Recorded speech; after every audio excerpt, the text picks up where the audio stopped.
Welcome on behalf of the University of California College of Law, San Francisco, and our Center for Negotiation and Dispute Resolution. I'd like to welcome you to the last of our speaker series for now. And we have the privilege and honor of having one of my favorite people, who's one of the most distinguished professors and scholars of negotiation and trainers of people in negotiation around the world, including Russia shortly after the fall of the Iron Curtain. Hal was one of the very early faculty members at Touro University, Touro School of Law, helped to get its full accreditation, a bunch of negotiations there, was himself involved in many negotiations, amongst other things, as the longtime vice dean at that law school, does a lot of mediations in the commercial realm, does a lot of trainings for law firms, for organizations in the United States and elsewhere.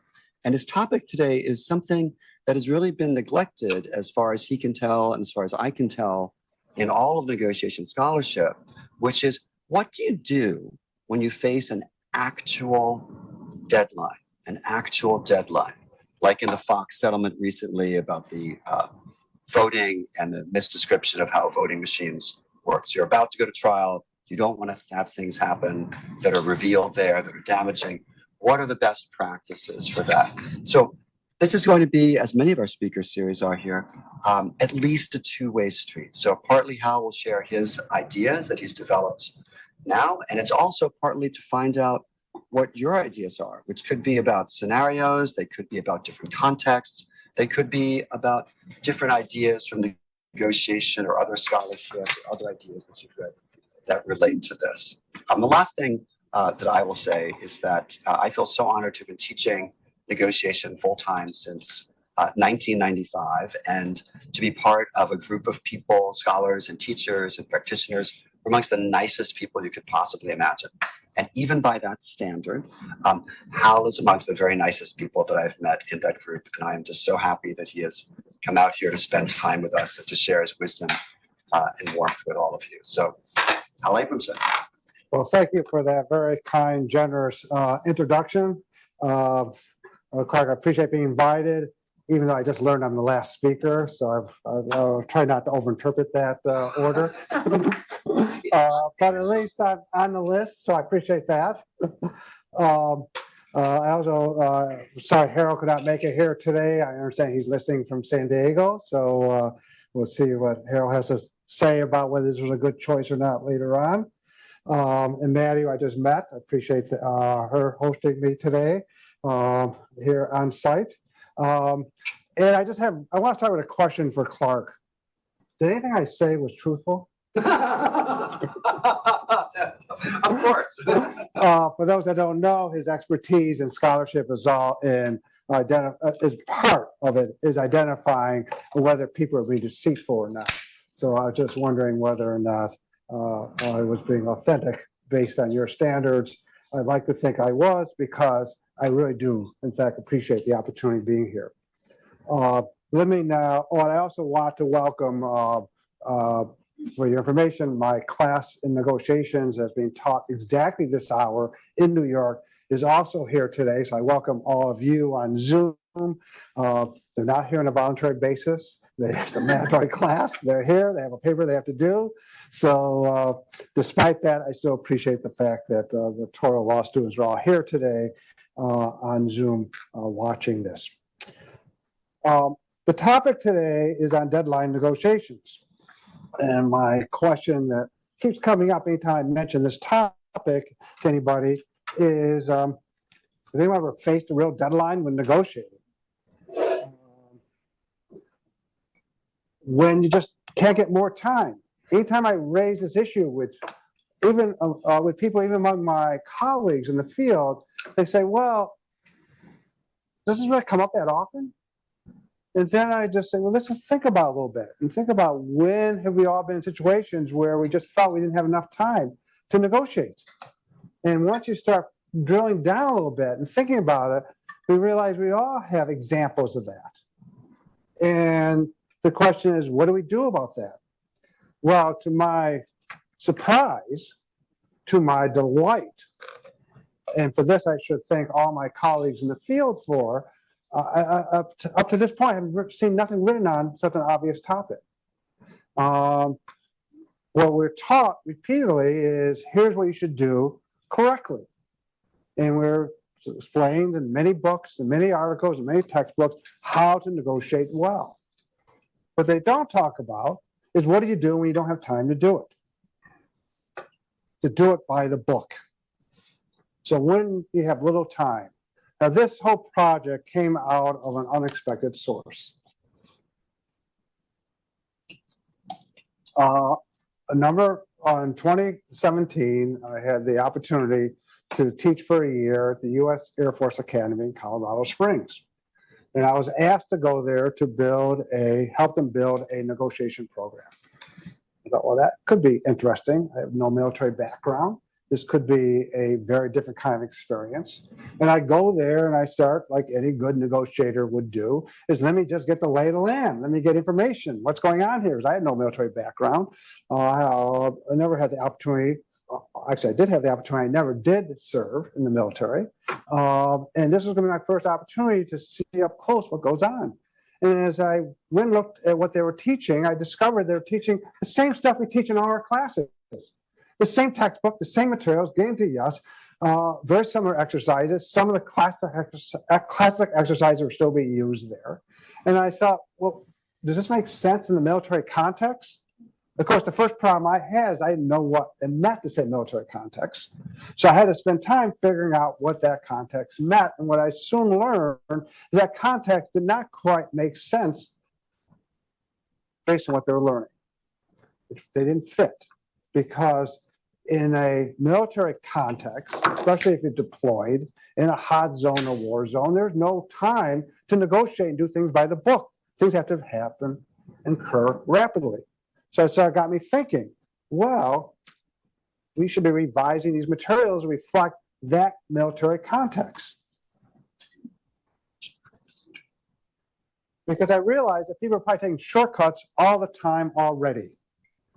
We do this instinctively because we all have had experience, whether we identified it that way or not, trying to negotiate when we have little time. So what happens when we take shortcuts? Well, look at this little cartoon here. So here we see these two women out in a race, getting exercise, presumably opportunity to socialize, taking their toddlers out for a play date, and look at what the reaction is as one toddler says to the other, worst play date ever. What happened here? Something was suboptimal. This is what happens when we try to do everything simultaneously. Something gets sacrificed. And yet that's probably what we're all doing already when we're rushed in a negotiation. So the big surprise to me, as I mentioned, is virtually nothing has been written on this subject that talks about what to do when you have a real deadline. Most of the advice is don't be trapped by false deadlines. Most advice is saying don't let it happen. Spend your time negotiating out of the deadline if there is one. Be sure that the deadline is not self-imposed and therefore you're just using it as an excuse to rush things. What the studies have shown, and there have been a number of studies done to my surprise, mostly by business professors, and what they did is they did a bunch of studies demonstrating what happens when people are rushed in negotiation, what occurs. And what the studies show is the different pathways to one result. The term I'll use today a lot will be suboptimal. We want to try to minimize. And what their studies showed, one after the other, different studies focused on different aspects of the negotiation process, they discovered that parties, when rushed, became less flexible, less inclined to share information, more competitive, more risk averse, more cautious, more of a loss avoider, more close-minded, more reliant on cognitive heuristics, make quicker and unnecessary conclusions, concessions, I should say, and trade-offs, and less likely to find integrated, what we like to call, more creative solutions. Less likely to find any of those things. So the question is, what should we do? Well, today I'm going to offer no new ideas. Okay? Nothing new. This is a very mature field. Negotiation really got formally launched in the eyes of many people when Getting to Yes was published in 1982 or 81. And there's been a huge amount of literature since then. I'm sure everyone here has had a chance to read lots of different sources of materials on negotiations, huge number of articles, books, and other materials, all on how to negotiate. What can one add to this field at this point when everything has been said? Now, there is a future that's now being developed and explored, having to do with the use of AI and more use of online negotiations, but all they're doing is building on the foundation that already exists. So I'm not presenting new ideas today. What I am doing is presenting some ideas on how to package and employ techniques that we already know. So I'm hoping the people online and the people here on in the room here can serve as a bit of a focus group for me. The focus group is I'm going to pose a series of questions right now that I ask you to contemplate, to consider as I go through my talk today. And at the very end, I'm going to come back to these questions. How do you modify negotiations when you're pressed for time? Reflect on your own experiences when you feel like you have a real deadline that you can't move. What do you consider to be the most valuable negotiation techniques when time pressured? What do you think works well? Is there anything that you hear today that you think I might be missing or questionable? Feel free to raise questions. We can see a high reliance on rapport building and active listening skills. I'll be interested in your reactions to that. And of course, I recommend or actually solicit, if not plead, for any feedback you can give me. Please don't be shy. I'm here to learn from you as I look for reactions to what I'm presenting today. Now, the first challenge in thinking about what I call triaging negotiations is how to know you're even taking a shortcut. Who knows whether you're doing it? And the only way you know it is you have to be a good negotiator already. So we'll be describing today material that I will characterize as advanced negotiations. Because you first have to be a good negotiator before you can figure out which is the best way to take a shortcut to do something that's not entirely by the book. So I'm going to present today, briefly, a negotiation map. Now, on this map, for those that have studied negotiations, that's familiar with negotiations, there's nothing new in this. Just packaged in a way that I found very helpful in conceptualizing the negotiation process, and I'll be using this map when we get to the central features of my presentation today. And the map was not was not configured by me. It was by Bruce Patton. He wrote an article a number of years ago talk about the circle of value. It's been used by a consulting firm called Vantage Partners, and they've been promoting and using this model, which I, by circumstances, became familiar with and totally enamored with. So let me explain it briefly. Again, the content will not be a surprise, but I hope you'll see the value of the organization. So it creates this circle, and the circle is in the center, which is where the negotiation takes place. So it becomes a real helpful metaphor because it makes you think about, when am I ready to go inside the circle? Am I going inside the circle too soon? So what do you do before you go inside the circle? You worry about the relationships between the parties. You try to get communication, information gathering, all the things you should do before you even start the negotiation. Be sure you have a kind of working relationship with the other party. Be sure you have the information you need before you go inside the circle. And then there are only two ways to exit the circle. And again, the two ways to exit the circle would not be a surprise to anybody who's thought about this. Pretty straightforward. So one way you exit the circle is that you actually have an agreement. Hey, that's the goal, right? Is get an agreement with, they like to call it the commitment, the term they use. And the other is a term everyone knows, is sort of the code word, be part of the negotiation club. You can You go around the world, you say, you know what BATNA means? And they go, oh yeah, I know what it means. Okay, that's our secret handshake. We all got it. The best alternative to negotiate agreement. What happens when you leave the table? So that's sort of the secret handshake in the field of negotiations. So those are only two ways to exit it. Pretty obvious. Anyone studied negotiation, no new ideas there. What goes on inside the circle are also not new ideas. Getting to yes is based on the foundation of understanding interests. I think that's today, even today, I think it's the single most powerful, valuable concept in the field of negotiations, is identifying, understanding parties' interests. Building options, that's where the creativity comes in, the brainstorming. Don't get stuck on one idea, come up with multiple ideas. And then there's lots of debate and discussion how to do this, but then now they've expanded the pie, the cliche we're familiar with, we then figure out how to divide up the pie. And one way is to do that through objective standards. So this is the map that I'm going to be using as a reference point as I go through today's talk. Again, content should be familiar, organization may not be to everybody here. So we're going to consider 6 steps today. The first step, this is more than 3. Usually we always talk about, we got 3 big points to make, but today it'll be 6. Negotiation is a preparation checklist. The map is a checklist. We always talk about you should prepare before you go into negotiation. Now, a new idea, right? Everyone says to do it. Well, it should be done here. Now, when you're time pressured, you may have a lot of time to prepare, but no time to do negotiation. Or you may have no time to prepare. But whether you have time or not, the checklist is simply the negotiation map.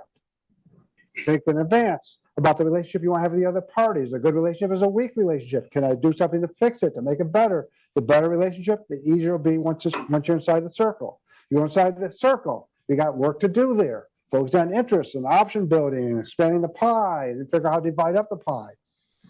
And then exit the circle, know your BATNA. I'm going to come back to that at the very end because that's where we always say do it, know your BATNA.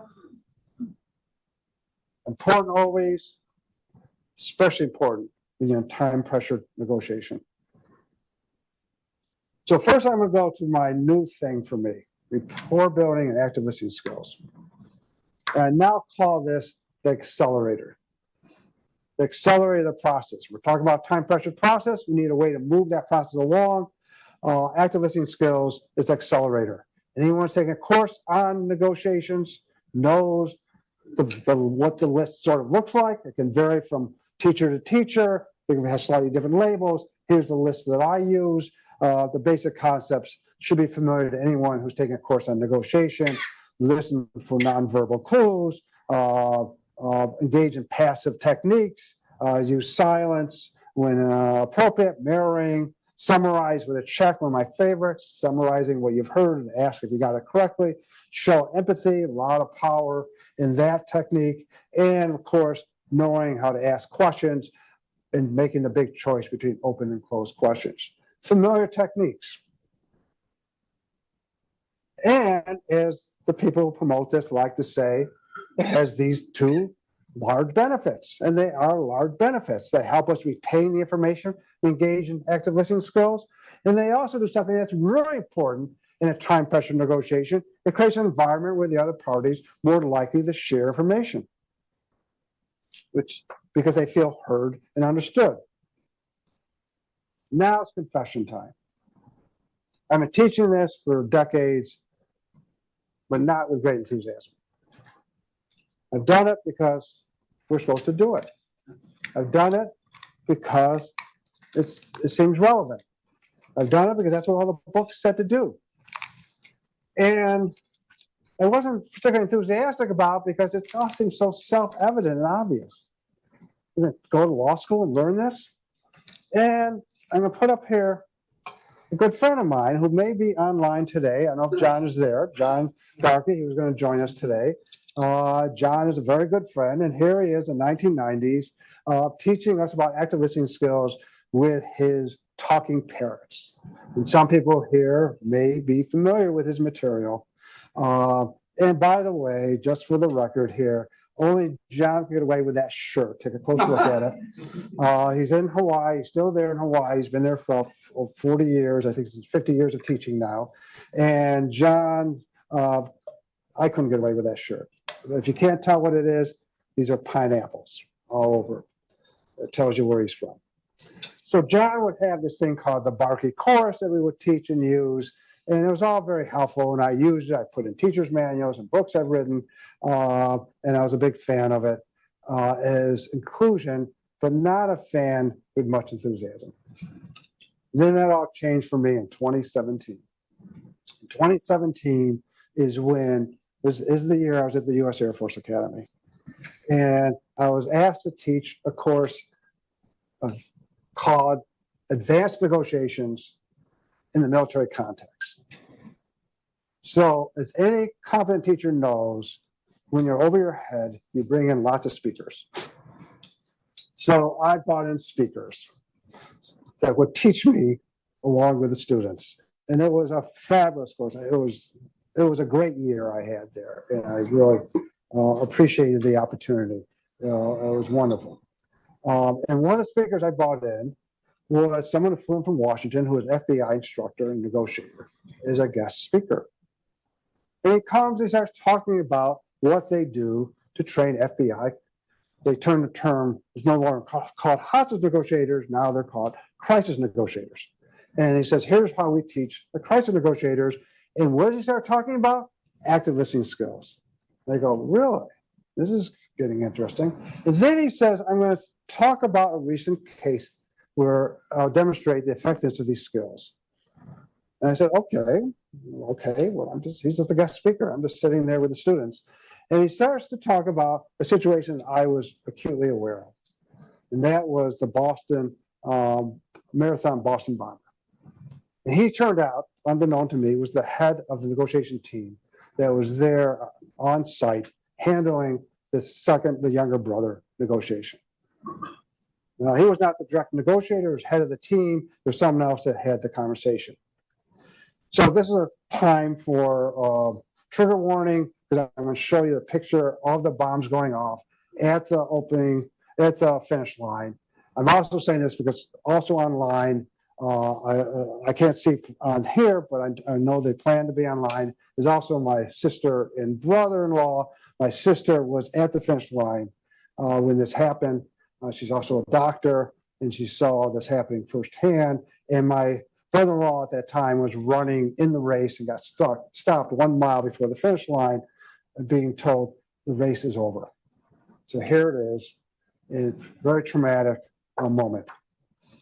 The bombs are going off and total chaos going on. So immediately they went to a Boston lockdown soon after that. They discovered these two brothers were involved in the bombing, and they got the second, the older brother got killed actually by the younger brother by an accident. And now the younger brother is out at large and no one can find him. And then what happens is that they lift the lockdown. And they lift it and they discover him located in a boat. What happens, some guy comes out of his house in Watertown, right outside of Boston. He goes out for a smoke. He discovers the boat cover has been moved. It has some blood on it and something going on. And he calls the police. And they come there. I mean, the whole city's on high alert. They come there, and there are pictures of this. Hundreds and hundreds of officers running there with guns out, and they are shooting like a Wild West. At that point, there was no central command at this point, and they're just shooting at this boat, not knowing if he's there or even whether he's alive. And as you can see here, 126 bullets are actually inside, hit the ship, hit the boat. God knows how many others were around there. And the big miracle among the miracles here is that no one else got hurt. Finally, Central Command shows up. They stop the shooting, and now the negotiation team shows up. Now it's usually, in case you don't know that, it's usually the other way around. The negotiation team comes in first, but given the crisis situation, that order did not work out. And they show up. And the person gets up on the second floor of a house next door and starts talking to the boat, not knowing he's alive or not, or even if he's in the boat. And what does he do? He's using active listening skills. He's using all the things that we teach in our courses. And I'm sitting there on the edge of my chair in awe of what's going on here. And then it turns out that the negotiator had been giving a profile of the younger brother. So he had information to do rapport building. I had some conversations with the advanced negotiation class about rapport building and how to do it a little bit. And I met with Clark's class right before this, his advanced negotiation class. And we had some discussion about rapport building. And what he did is that he learned two things that was really valuable about the person in the boat. One is that he was a wrestler. And it turned out the negotiator had a history as a wrestler. So he spent time using wrestling language. I don't even know what that is. But apparently it's a lingo like every other field. And he knew those words. And he used that to connect with him. Then he learned something else. He had a nickname, Jahar. And that was only known by a few people that knew him well. So that created a level of intimacy in the exchange, in the negotiator's point of view, when debriefed afterwards. And he would use the word Jahar during the entire negotiation. And then, meanwhile, as a little footnote here, the FBI desperately wanted him alive because they didn't know at that point whether there were other bombs that would be set to go off. And they didn't know if anyone else was involved other than these two brothers. And they were horrified all the shooting took place before they got the control of the situation. So now it turns out he is alive. And through this process, here he is. This may be another trigger warning, coming out of the boat. Now, there was a documentary recently done on this, and these are videos from that.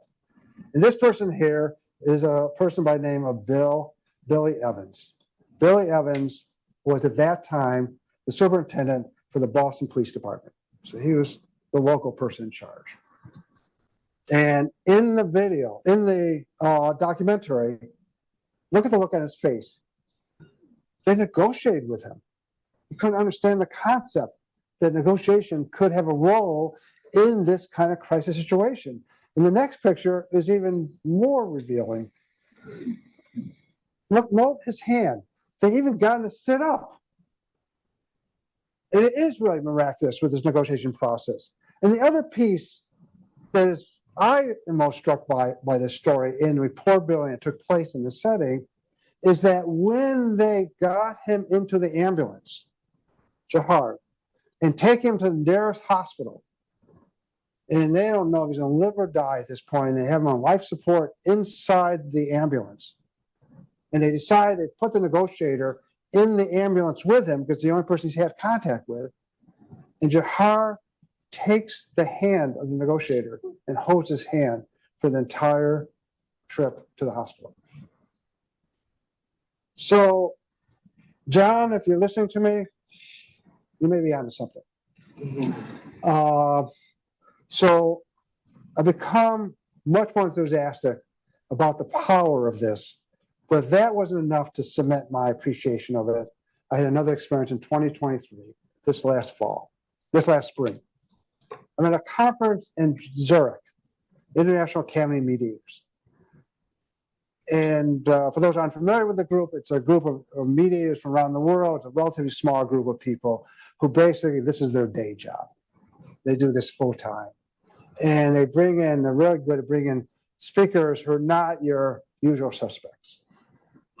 And this speaker they brought in was somebody who was from Liverpool, who was actually received a grant from the Obama administration to do research to develop an alternative to enhanced interrogation techniques for dealing with and interrogating terrorists. And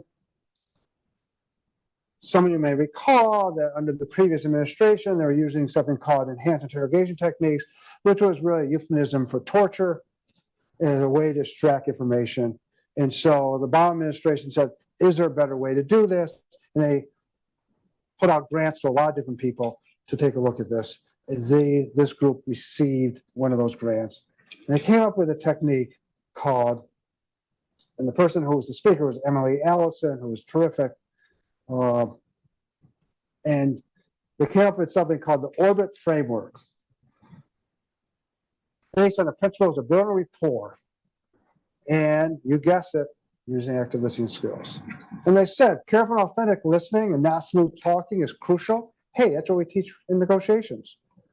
Works better than threats, duress, and enhanced interrogation. And this study they did was an extensive study of coding actual interrogations of terrorists. And by doing so, they said, this is not useful unless it accomplishes one thing, yielding information. Hey, that's what we're in the business of as negotiators. We need information in order to work inside the circle to negotiate. So there's some other people with the same needs, the same demands. And so they developed a 6-principle model. And when I go through it quickly here, very quickly, there's no surprises here. And by the way, when I spoke with Emily Allison afterwards, who, by the way, I'm doing a program with her at the ABA program in San Diego, I said to her, are you familiar with the negotiation literature? And she said, no. It's always interesting to me that people don't really talk to each other. We have all this parallel work going on. So look at the list. Honesty and integrity. That's a new idea, right? Showing empathy. Ooh, I haven't heard that one before.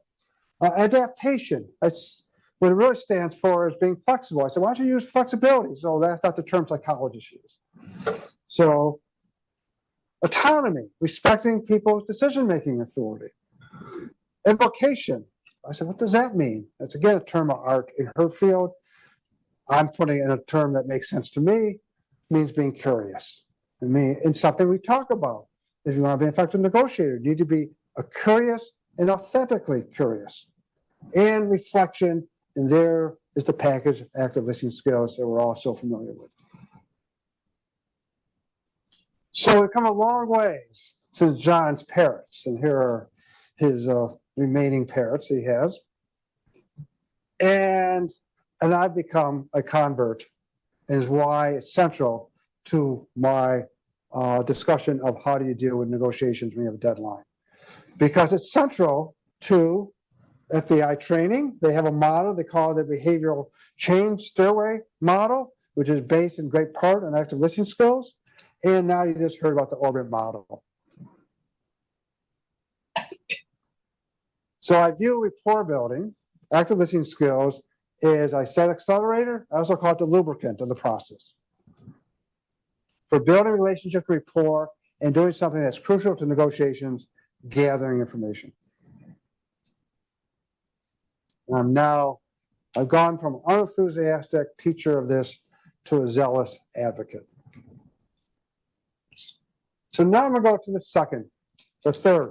third step in this, thinking about negotiating with limited time. So I'm going to ask you a question for you to contemplate. Do you know anybody that you enjoy having an evening dinner with, but would not trust to do anything for you? Raise your hand. Anyone knows that person? Yeah, right. Everyone knows those people. This question to me took me a while to figure out this question, because I realized that everyone, usually people start smiling, they start laughing, they can already identify that person who they have a great rapport with, but they don't trust. So that got me realizing, I do a lot of work when I teach negotiations. I do 2 hours on trust building. And when teaching it, I realized I had to start with this point. Because when you read the literature and rapport building and trust, they tend to use the words interchangeably, overlap. And I'm going to suggest that these are non-overlapping concepts for the purpose of understanding and application. Non-overlapping concepts. Good rapport in a relationship by itself does not mean you should trust the person, because we all know those people who we can have a great evening with but wouldn't trust to do much for you. It's a warning in negotiations because it's easy to be trapped by rapport because it can be so seductive. It can be so seductive in someone you enjoy spending the evening with, you enjoy hanging out with. They're entertaining, they're fun, they have great stories to tell. Is this someone you're going to trust? Sometimes the answer is yes, sometimes it's no. But my purpose here is to suggest that's a separate inquiry. Rapport can open the door to building trust, and that came up also in your advanced negotiation class today when some students asked that question and tried to figure out that relationship and connection between the two. So there are lots of ways to think about trust. I'm going to present one way to define it, a number of other ways to define it. Again, I spent a couple hours on this. I just want to lay out a very simple formula that I'm a big fan of. Some of you might be using this, called the trust quotient by David Maister. It has a simple formula.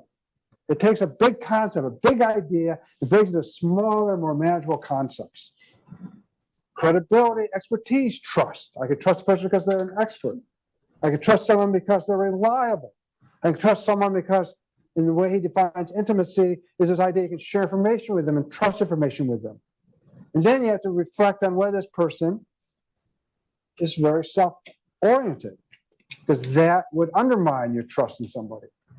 So it's a very useful framework for taking this large idea that we talk about all the time and making it a little bit more accessible, a little bit more concrete. And again, for another day, another discussion to dive deeper on that. Why is trust valuable? Well, some people may know about Covey's book. This is the son, not the father. They're two books. They have the exact same names. This is a book done by the son. And look at the name of the book, Speed of Trust. And what he concluded is as trust increases, speed and risk-taking increases. Speed, that's what's relevant to this negotiation discussion today. And as trust decreases, speed and risk-taking decreases. So trust is pretty darn important if you're trying to move the process quickly. But here's my conclusion on what I consider point 3 for today. It's important to be trustworthy, but don't waste your time on building trust. Building rapport, sure. Building trust, that's a different undertaking. That's pretty hard to do. If you have a distrustful relationship already, don't see there's an opportunity to fix that. You're going to have to think about negotiation without that as a factor. Again, we're worried about saving time. We only have a little time to negotiate. But here's the next piece of information. But, the famous but, right? But there are many opportunities to make it worse. You can, whatever level you're walking into the negotiation with trust, whether it's high, low, or no trust, you can even make that worse. And that's why, as part of this paper, I'm recommending you should always act trustworthy. Don't copy their behavior, because you can make things worse and you're always being tested anyhow. So you want to show your integrity. Do not give the other person a reason to trust you, to distrust you, a new reason, because that can slow down the process further. So my point 3 here is be trustworthy. Now we get to the heart of everything. I'm not going to spend a lot of time on this today. It's a much longer discussion, but I'm going to lay out the basic concepts. This is what I call the truly advanced skills. Not that it's hard, not that it's difficult. Any experienced negotiator listening to this is already doing this. They just may not be labeling it. Because if you really know how to negotiate well, you're already doing some of the things I'm about to discuss. So step 4 here is with limited time on the map, you have a tough judgment to make. The tough judgment is to figure out where are you going to spend your primary attention? What is going to be your primary goal here? This is the tough judgment, because you have that negotiation map I showed you. And you now have to figure out where on that map should you spend most of your time And that's a judgment call. I'm going to give a couple illustrations of this in a minute. And this number 5 is now doing, like you saw in that cartoon, at the running, at the race, with the 2 mothers trying to multitask. Yes, in negotiations, we're going to have to multitask. They're probably already doing it without, some of us are labeling it, some of us are not. So now I'm going to give some examples of how to do these 2 things. Here's the map. You can see how it works. First, so let me give you a hypothetical. I'm going to give one that does involve my son, who may or may not be listening today. Sorry, Todd, but I will try not to embarrass you. But he and his wife, Erica, shared with me a very interesting situation that was post-COVID.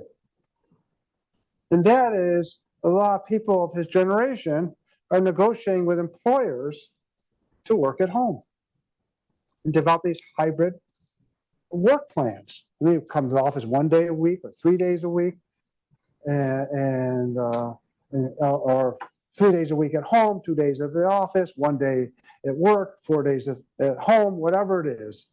And he and his friends make lots of arguments why that would be better for the employer. So I know there's a very common negotiation, contemporary one. It's not one that the employer is going to have a lot of interest in spending a lot of time on, because they're busy trying to run their business. So this is going to be a time-pressed negotiation. You're not going to have 3 days, 3 meetings, or an hour or 2 hour meeting. This is going to be a pretty quick negotiation. So now let's take which shortcut you're going to take.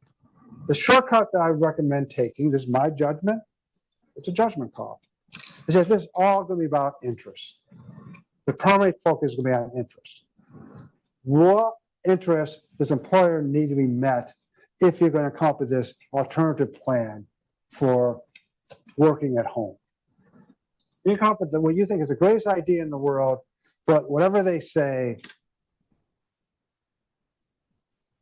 to your great idea may not be what you are hoping to hear, because your great idea may not be meeting their interests. So you need to figure out what's the primary shortcut. The primary shortcut is learning their interests. And now the multitasking comes in. Whoops. The multitasking is, you're now in the negotiation and you're trying to ask a question about the interests. And the multitasking is, how do you learn about interests? One of the things a good negotiator knows is that when you present an option and you hear that option being rejected, we're not hearing a rejection if you're a good negotiator. What you're hearing is information about what's important to that party. So we're doing 2 things at once. We're generating options and learning interests. That's multitasking. And we're doing that simultaneously if you're a sophisticated negotiator, because you're always learning. You have to be in this learning mode. You can't be in a defending mode. Here's my option. I know it's brilliant. And now my job is to convince you that it's brilliant because you don't get it. Well, that's going to get you nowhere in a negotiation. What's going to get you somewhere in a negotiation is be willing to listen and learn. And you listen and learn, in this case, to learn about interest, which could be multiple. It could be things like, I don't know if I trust the employee. It could be things like, I'm worried about productivity. Would it be it's productive away from the office?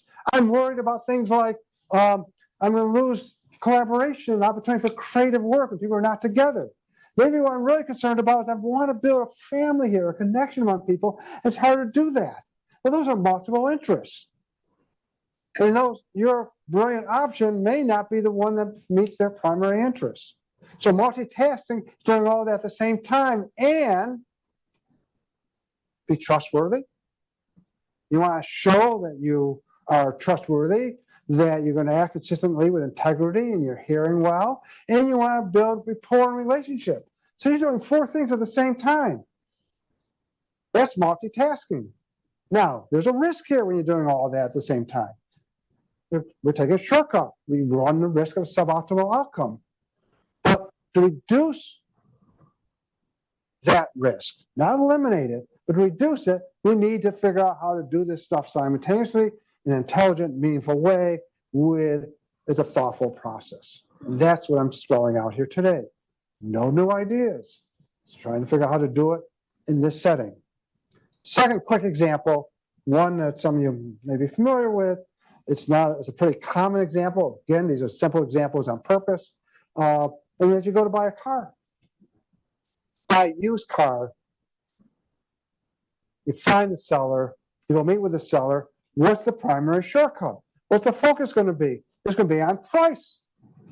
And in the language of us as negotiators, objective standards. And what's the objective standard we love using when cars? And we love doing this when we're teaching this stuff? Kelly book value. There's a source of objective standard. And of course, even within Kelly book value, there's ranges to deal with. What's the condition of the car? It doesn't answer everything, but it gives us parameters for the discussion. So you know the negotiation is going to be about that. So that's number 4. Number 5 on the list is what's the multitasking? When you're now negotiating under time pressure, you're going to be doing multiple things at the same time. You'll be focusing on negotiating over the price, but you're also going to be looking for other information. Like,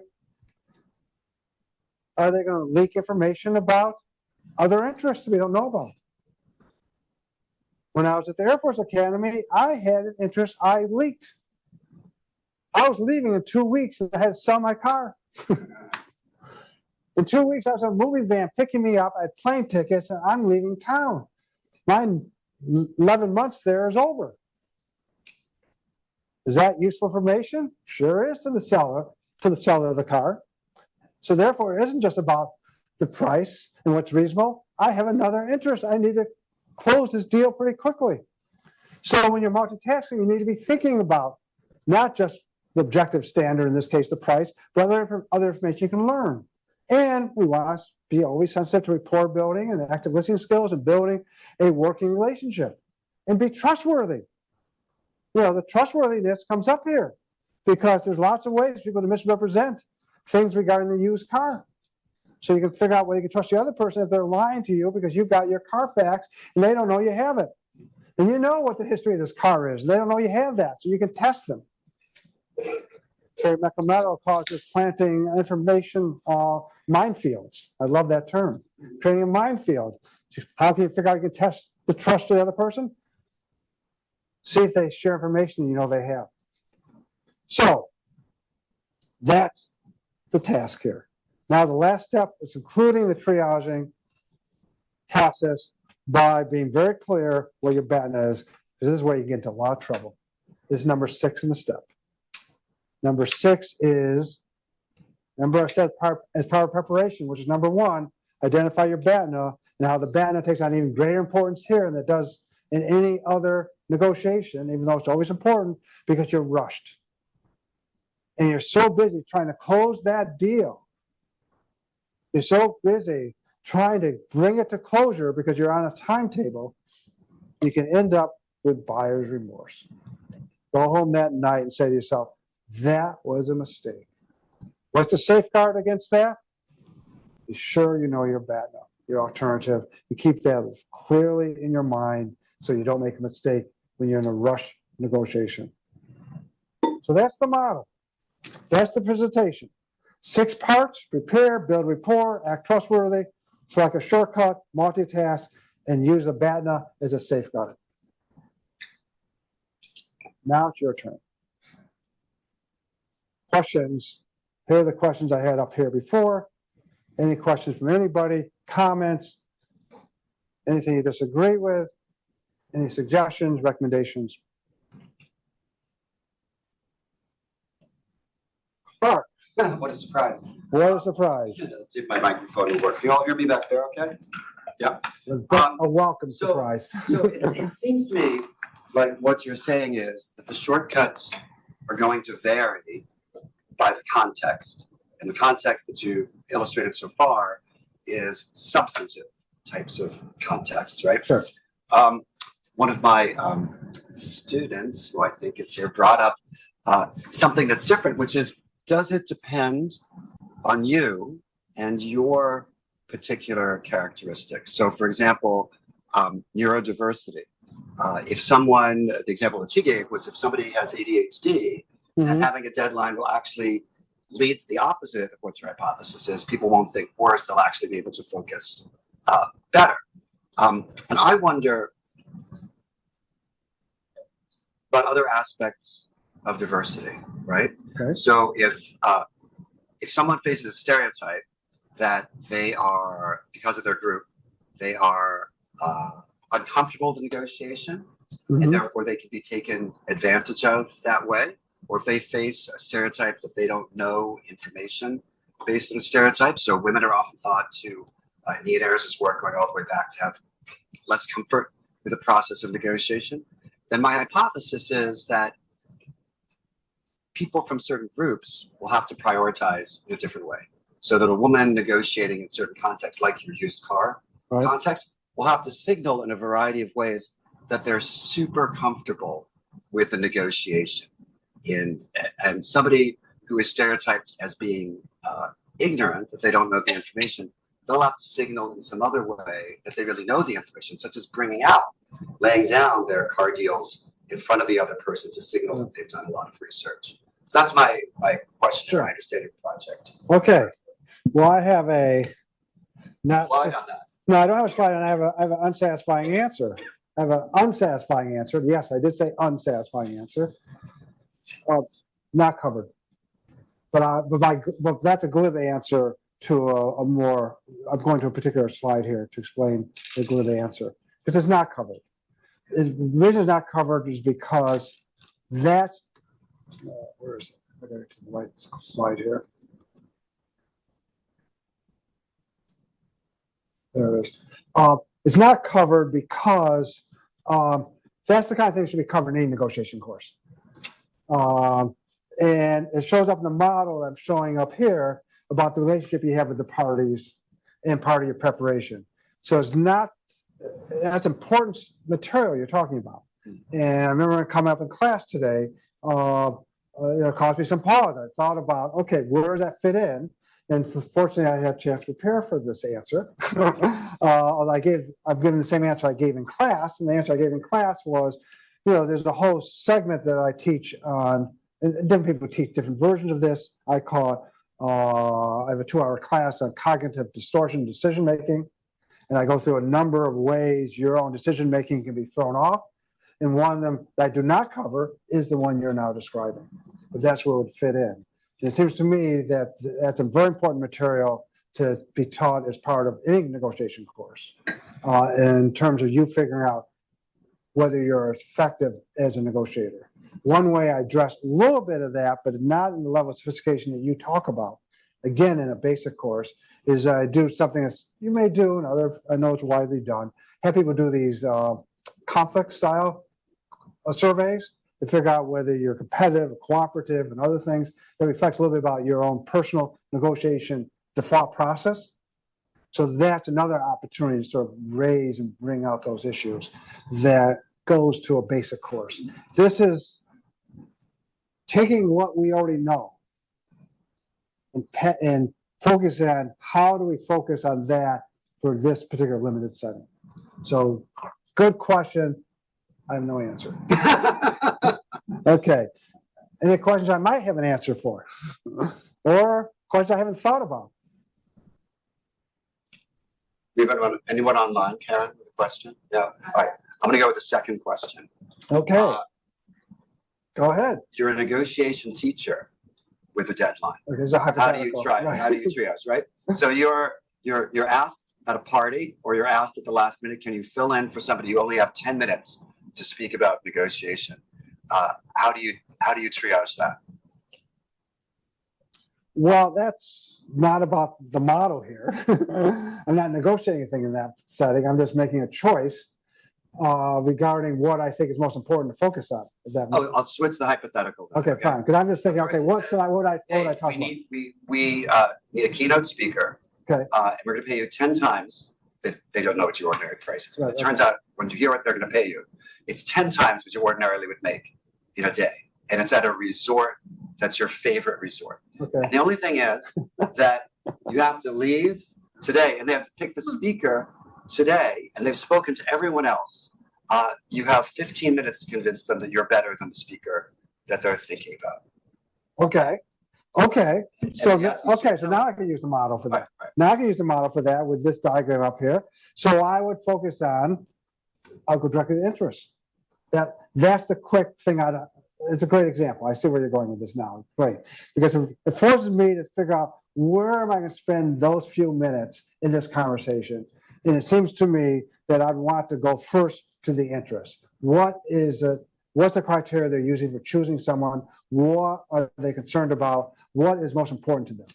And based on those answers, then I can come back and start developing options as to why I would be a good option.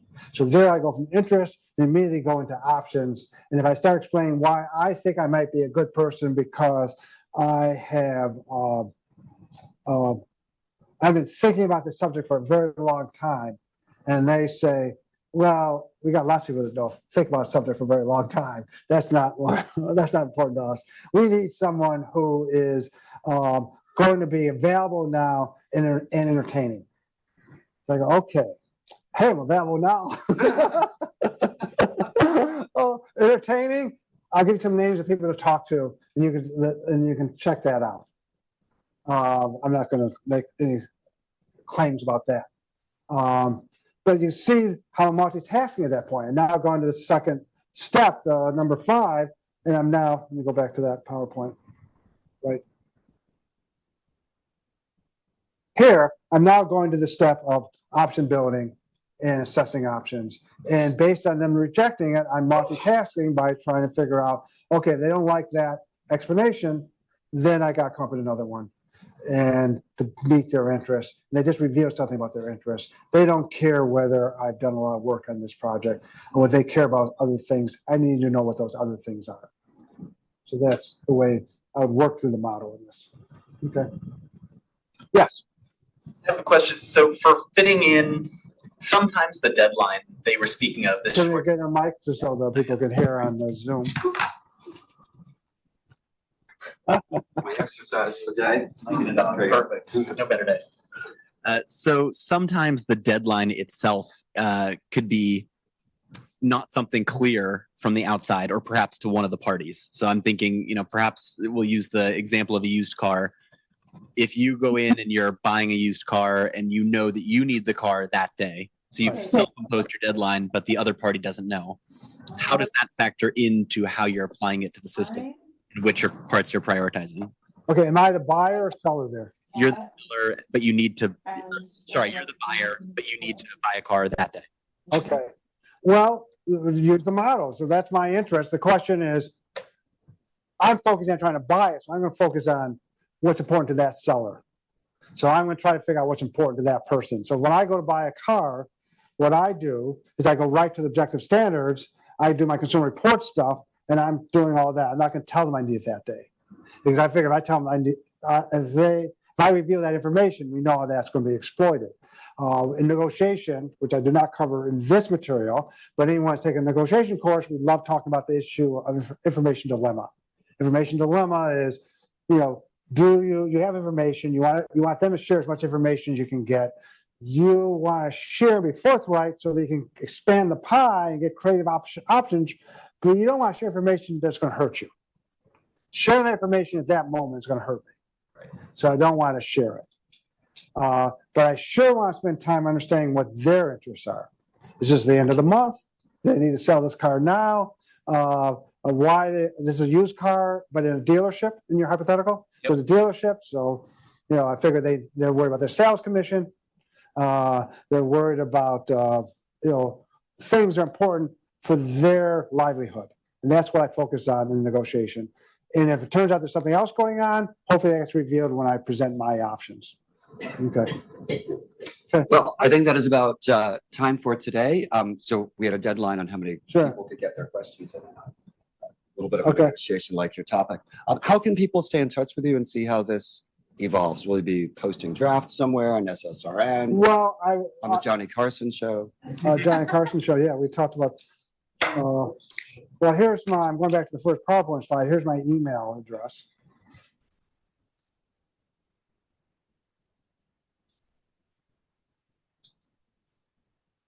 There we go. Almost there. Okay, now. Oh. Sorry about that. There it is. There's my email address. So people can always contact me there. Drafts that I'll post them at some point on what we call B Press, a different source. And at this point, the stage of the project is nothing. I have a draft, it's 50 pages at this point. I have a draft article, but it's not in a form to be circulated. It's in the academic world, I was fascinated by the notion of, do you have a draft available? And I don't think anyone ever shows you what's a genuinely first draft. A draft is like 50 to 10 or 20 drafts later. So I don't have that one yet. Okay. Thank you very much on behalf of UC Law SF and our Center for Negotiation. And thank you all for attending. Thank you for this opportunity. Our non-student guests.